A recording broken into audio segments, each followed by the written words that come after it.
Oh boy, it's time. It's time for part 3. I'm excited. You can probably tell. So here we go, part 3. Let's just get right into it.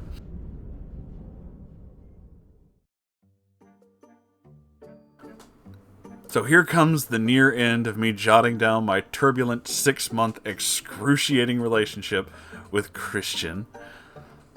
This second to last episode will by far be the most stomach churning and fucked up one.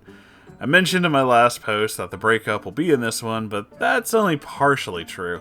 I didn't realize how much more I needed to discuss with you. It's December 31st, 2018.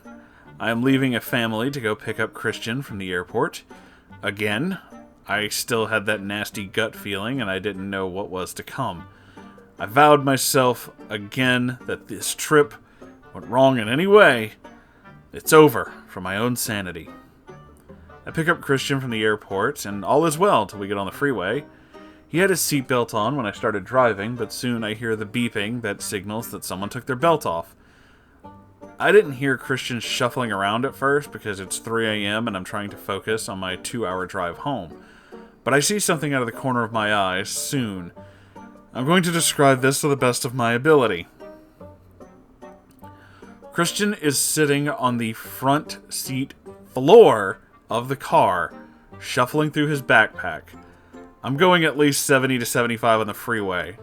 I'm in shock, first of all. I am driving on the freeway and there is a passenger on the floor of my car without a seatbelt on. Secondly, I know this man is a tiny 5'7", maybe 135 to 140 pounds, but how the fuck did he fit down there? I scream at him to get back in his seat and ask what the hell he was thinking, and he looks up at me and goes, "Stop overreacting, it's no big deal." As calm as possible and keeps going through his bag. Now I do the only thing to prevent the possibility of manslaughter and pull over until he's done. Now he's angry and starts berating me for being a nagging bitch. I don't say much and keep on driving. We get home, I crash immediately. It's after 5 a.m. I have the next few days off work, so we go to a local museum. It's cold in the PNW. About, 8, 11 degrees at the time. Cold, but still okay to be outside. So of course, dress warmly. He pesters me into wearing heels. Fine, whatever. I bring a backup pair of flats in my bag. We were outside a bit after arrival, and my feet were so cold they're about to fall off. Keep in mind, he specifically asked for open-toed heels in 10-degree weather. The fuck? What the hell is wrong with this man? I have an iron deficiency. I get cold, and I get cold fast. We're also going to be walking around a museum for at least 2 hours, so I put my flats on. I wish I could show you the scowl of disgust this man saw when I put on low shoes. Our exchange went as follows. "You're taking them off already? It's only been a few minutes." It's cold outside. We've been walking outside for a bit, and the museum is also cold. "Oh, can't you wear them for a bit longer? Did you practice walking in them?" It's not the height. The shoes are open, and it's almost snowing outside. "You can't hold out a bit longer? If you want someone to wear heels, wear them yourself." I snapped the last part. My feet are in pain from the cold, and I'll be damned if I continue wearing them so he can get his 3-inch soft hard on. Damn. So what does this man do? He sulks around the museum, head down, arms crossed, minimal answers, sighing dramatically, and looking like he didn't get a prom date. It was embarrassing. Oh god, the Neckbeard sulk. I have seen this in person. It is exactly how she just described it. It is just the most pathetic thing you've ever seen. We go out to dinner, and it was fine. We actually had an okay conversation. Then the drive home happens. I was on birth control at the time, but I'm not an idiot, so condoms are necessary. He brings up the topic of sex. Need to remind you that I hadn't come to terms that I found this man visually and mentally revolting, so of course we had not had sex. But I almost pitied him and his 3 inches, so I brought up condoms. He said they were uncomfortable. Bruh. Even though he'd been celibate for a decade. Sure thing. They all say that shit. I told him it's condom or no-go. He then started telling me, a woman, about birth control and pregnancy rates. Bruh! He asked me what birth control I was on, and I couldn't think of the name at the time. Still can't. It was one that didn't have a shorthand name, so no one's going to remember the long-ass title. I didn't have the pills on me, so I told him I'd check when I get home. He asked me what did it look like. It's just an unassuming little white pill. There's nothing special about it. This hero of a man took it upon himself to search Google images for birth control pills and shoved the phone in my face while I'm driving. I'm trying not to scream. I'm trying not to. It's getting very hard. What the actual fuck? Does it look like this? How about this one? What about this one? He was legit scrolling through images of birth control and putting his phone in my face as I am driving. I think I even saw an Aleve soft gel in there. I yell at him that I am driving to get his fucking phone out of my face. He goes back to sulking after telling me I need to relax. It's no big deal. You probably won't even get pregnant. You can always get abortion anyways. Whoa! Whoa! Whoa, whoa, whoa, whoa, whoa! You don't fucking just say that shit, homie! What the fuck? Oh my god! He mutters this to himself and dramatically sighs and looks out the passenger window. At this point, I'm scared. He's willing to get us into a car accident, convincing me to have condomless sex with him. I sit in silence and think to myself, I was sure he wouldn't try to assault me. As dumb as he is, I had more weight on him, and I was lifting weights at the time. I knew I could throw a punch and knock him the fuck out if I needed.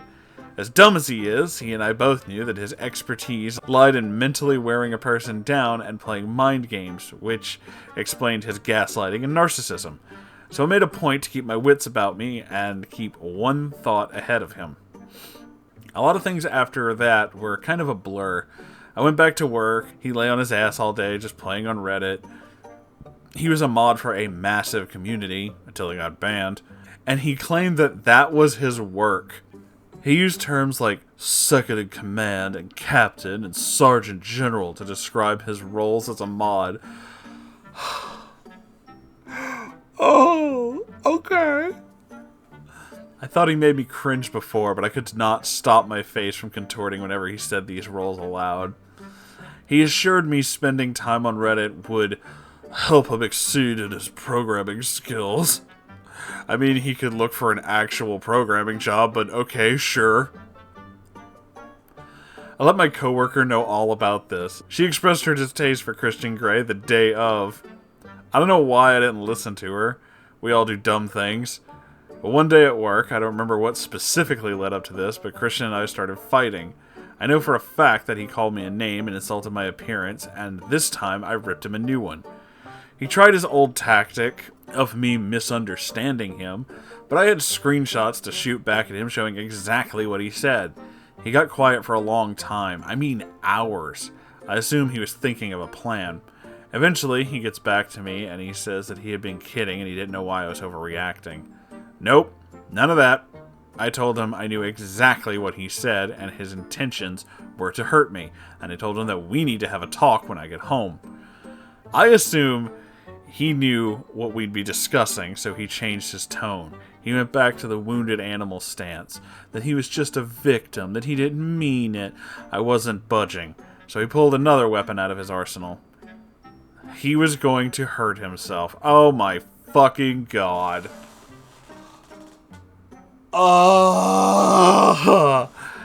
Okay. I'm not proud of it, but I just sighed and held my head in my hands. Everyone knew that he was lying. But in the very off chance he meant it, I slowed the conversation and just told him we'd talk about it. He kept going on about how his life was worthless and how he just wanted to end it all, and I just let it happen. I didn't know what to do. I hardly believed him, but at the same time, I didn't want to egg him on. I get back home and he tries to act like nothing ever happened, but no, I made him sit down and told him how I felt. I was tired of his verbal abuse. I was tired of him forcing femininity on me. I was tired of him acting like he was the greatest gift a woman could ever have. I was tired of him lazing around all day, leaving my place a mess, not doing anything. He'd lay in bed till 3 p.m. and then just play on Reddit all day. I know he was staying over, but damn, dude, go on a walk, clean up your mess, do something productive. I told him I want to break up.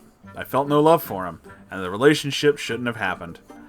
I agreed to it on a whim, and I didn't think it through. Which is true. Christian's response was to burst into tears and tell me that I was making a huge mistake. He knows he treated me badly, but he was so nice and kind, and he hoped that I'd forgive him.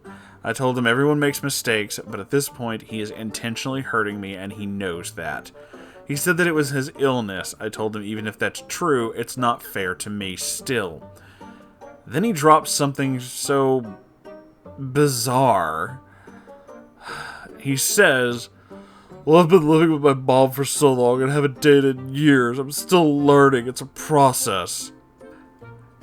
What the fuck? Are you a baby?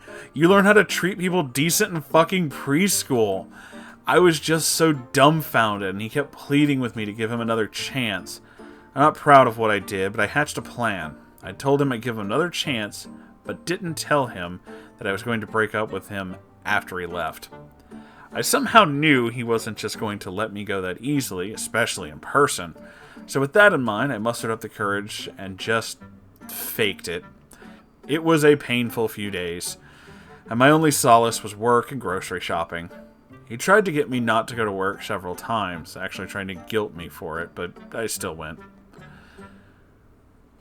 The straw that broke the camel's back came that weekend. I had an appointment, and I came back home. I don't know why he did it, or how it started, but the moment I got back home, he cornered me in my closet and just started berating me. I'd never been afraid of this guy before, but I was now.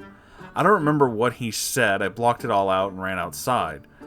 I called the person closest to me, and the person I knew Christian was afraid of, my brother.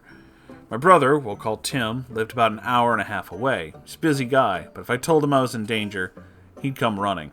I called him, I don't know why, but I didn't tell him about what happened. I just told him things were not working out between Christian and I. He could tell something was up, gave me his input.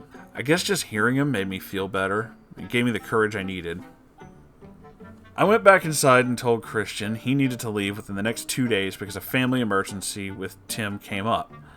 I put emphasis that my brother would be coming over. Say no more. Christian sulked but straightened up and said okay. As broke as I was, I offered to pitch in on helping him getting another plane ticket. Not to be kind, but to get him the fuck out of my house. Want to know a real fun thing? He confessed to me that he bought a one-way trip. He told me that he had the intention of staying with me for at least 3 months. I almost choked. This man is in my home, living here rent-free, doing nothing but abusing me and draining my already trained bank account for months, and he was just going to ride it out as long as he could. I kept my composure. We got him a plane ticket for Monday evening. It seemed the mention of Tim made Christian fearful, so he behaved as much as he could for the next 2 days. Monday came along. I sped home from work so I could take him to the airport. I'll admit, I was so excited to have him off my hands, I made a couple of wrong turns and delayed the trip. I was in tears. Thankfully, Christian couldn't pick up on why. He just thought I was already missing him. The poor fool. I get him to the airport and basically shove him out of the car and get back on the road. The emptiness was so welcome. It was almost surreal. I actually didn't turn on any music for a solid 20 minutes, just appreciating my freedom. Now, the next one will be the actual breakup, and how it took me 3 weeks to get to it. Get ready.